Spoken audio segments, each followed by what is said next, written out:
this is Rick Casells from exercisesforinjuries.com. Today I wanted to go through 5 awesome resistive band exercises you can do anywhere.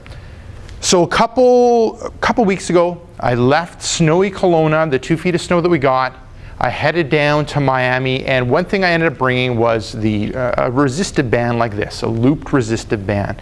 And the 5 exercises that I've gone through, or that I'm going to go through, is a little routine and some exercises that I ended up doing in my hotel room. So this resistive band, it's really easy to put in your backpack or your carry-on that doesn't take much room, and it's really light.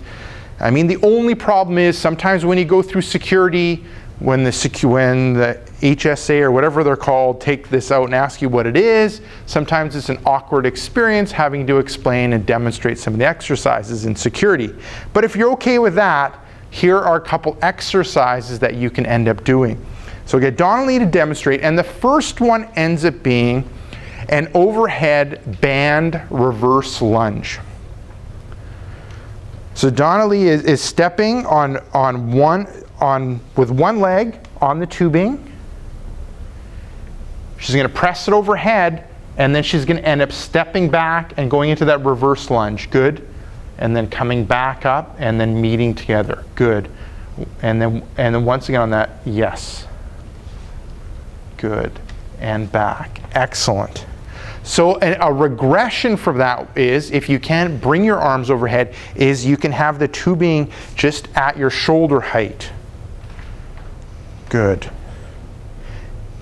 Good. So right leg is on the tubing, left leg is stepping back, and then you're coming back up. So that ends up being a regression that you can end up doing if you can't do the overhead. But with the overhead, it's really great because it ends up challenging and activating the core a lot more, which ends up being important when it comes to preventing numerous common pains like shoulder, back, hip, and knee pain. And when it comes to the reverse lunge, it ends up putting less stress on the knee joint. So if you have funky knees or knee pain or an old knee injury, try that reverse lunge, especially with that loop tubing. Now the second one ends up being a side shuffle with straight arms. So Donnelly is going to step on the tubing, move back to hip width apart, and then she's going to bring the tubing to the front, and then she's going to bring it out front. There we go. And then she's going to side shuffle. Perfect, and relaxing. And then and I'll get her to demonstrate it from the side. So I'll get you to, yeah, this way. Perfect. Good. Perfect, and relaxing. And then a regression you can end up doing if you can't bring the arms out in front. So you saw with Donnelly, I didn't have her way overhead. I didn't have him straight out in front of the shoulder. I had him a little bit below because that'll end up putting less stress on the shoulder joint. Is what you can end up doing is you can bring the tubing just to shoulder height.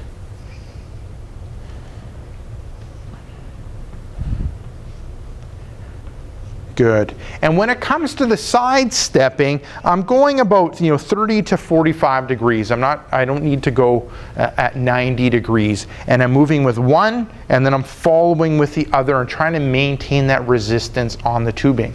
Now with the arms out in front, what that ends up really doing is working those shoulder stabilizing muscles, which is super important when it comes to shoulder health, but then also it ends up really activating and challenging the core. If you don't have the strength to do that, like I said, you can regress and hold the tubing here.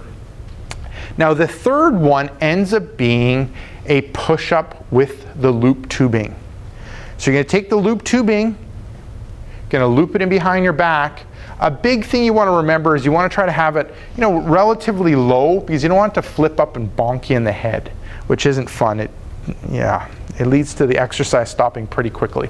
And then when it comes to where you have the tubing, you have it wrapped around your hand.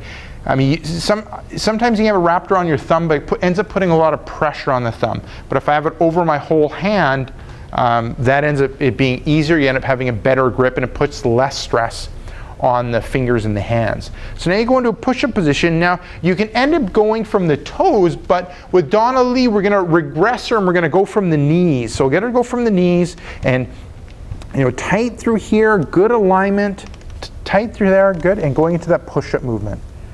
Good. And back, good. And then with this one, what ends up happening is it ends up getting easier on the way down, and then on the way up, it starts to get a lot more challenging as the tubing ends up increasing in resistance. Perfect. And relaxing, get you to stand up. And then so that ends up being a great exercise to do. It ends up challenging the push-up movement, and it really ends up challenging that at the end of the push-up movement. So a lot of times with a lot of people, you know, bringing the chest down to the floor ends up being the most challenging, and straightening out ends up being the easier, but with that resistive tubing, that loop tubing, it ends up making it more challenging. Now the next one ends up being, so the fourth one ends up being a squat into a press. So Donna Lee's going to step on the tubing, get into that squatting position, so it might be a little bit wider than hip width apart. You know, toes are oftentimes pointed out a little bit. And she's going to go into that squatting, so she's put the tubing up into that shoulder position, almost like a rack position, and then going into the squat, and then she's going to come out of the squat and press overhead. Good, good, and back down, going into the squat, and pressing overhead. Good, and back down. So looking, so Donna Lee, I'll get you to face this way and we'll look at it from the side. Good, squatting down and pressing up, good.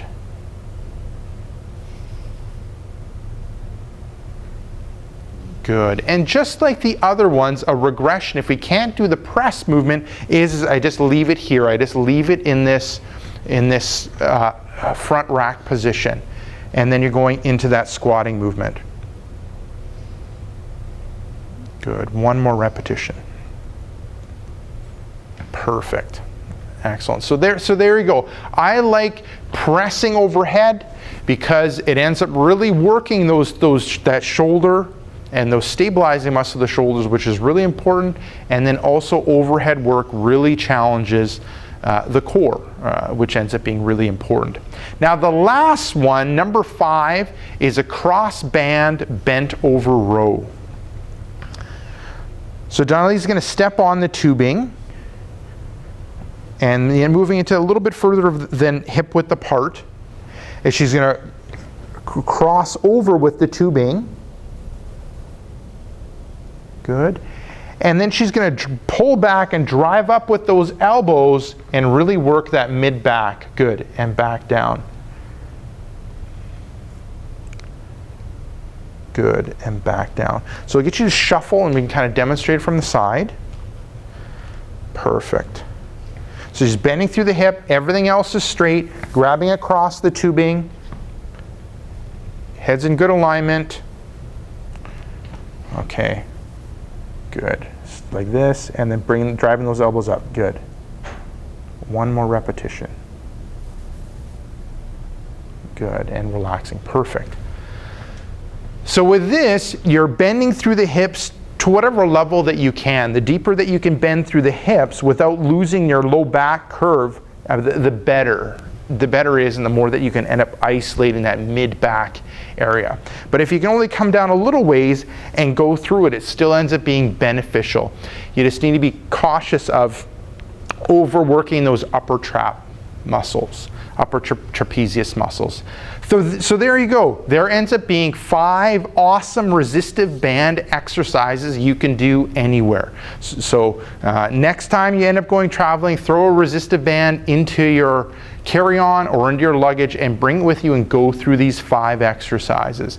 Now when it comes to sets and reps, I would start off with like 5 repetitions to get the movement down and to train your body on how to do the movement correctly. Then you can end up progressing to 10 repetitions or even to a certain amount of time. 20 seconds or 30 seconds, number of repetitions that you do during that time. And you can end up going through things once, or you can have going through things a couple times, 2 or 3 times. If you go through things through things 3 times and going through 10 repetitions each, you'll end up having a really good workout that you can pretty much do anywhere. So there you go. This is Rick Cassalge from exercisesforinjuries.com. Make sure to swing by exercisesforinjuries.com. Enter in your injury or pain. There's a good chance that I have an article, video, or an interview that'll help you overcome your injury or pain. Secondly, if you're watching this on YouTube, head up above, hit subscribe. What'll happen is you'll get videos like this where I talk about tips and tricks when it relates to overcoming and preventing injury and pain. Thirdly, head down below, hit like, and leave me a question or comment. So this is Rick Cassalge from exercisesforinjuries.com saying take care and bye-bye.